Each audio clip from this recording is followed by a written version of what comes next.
Bon, ça y est, les cartes sont rebattues et pour Roux, c'est très, très compliqué. Bon, on reprend direct là où on s'est arrêté.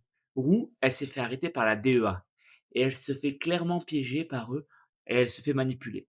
Mais en réalité, ce qu'ils veulent, c'est démanteler tout le réseau.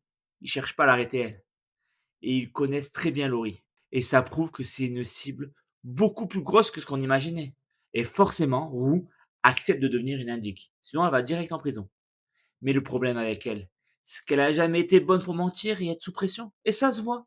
Elle est nerveuse, elle doute et elle regarde de partout. Même Apollo se doute de quelque chose. Et pendant ce temps, on continue la catastrophe avec Nate et Casey. Nate lui avoue qu'il est endetté à hauteur de 1 million de dollars.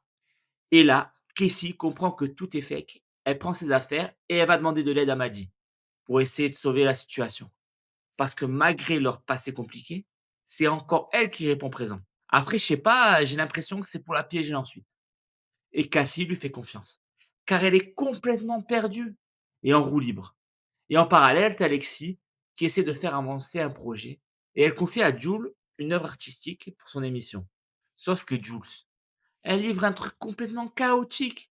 Il y a des corps nus, des symboles sexuels et un délire ultra provocateur et ça fout le bordel. Et Alexis se retrouve dans la merde. Le tournage est repoussé, la production perd de l'argent et là, Lexi découvre la vraie violence de ce milieu. Parce que dans ce business, une erreur, ça coûte très cher et elle va comprendre que le temps, c'est vraiment de l'argent. Nate, de son côté, il passe devant une commission pour son projet immobilier. Et pour lui, c'est énorme, il joue sa vie dessus. C'était son plan, son futur, et il se voit son projet refusé. Il s'effondre complètement et pour une fois, il a plus le contrôle, il est complètement détruit. Et après, on a une super scène, je trouve, la scène du poker avec Alamo et ses hommes de main. Et on sent que quelque chose change. Il commence à se méfier de Roux, à lui poser des questions bizarres. Elle aussi, elle est pas très nette. Et il se dit, il y a un problème. Et il met ça sur le compte de la drogue, mais clairement, il commence à rentrer dans une petite parano. Et dans ce genre de milieu, quand quelqu'un commence à douter, eh ben, ça finit rarement bien. Et Roux essaie de mener une petite enquête pour la DEA, mais elle galère, on voit que c'est pas trop son domaine. Elle improvise, elle tâtonne, et c'est justement ce qui rend cette situation encore plus dangereuse. On apprend également dans une conversation que Angel, eh ben, elle s'est échappée du centre de désintox. Et ça, connaissant Euphoria, c'est pas un détail.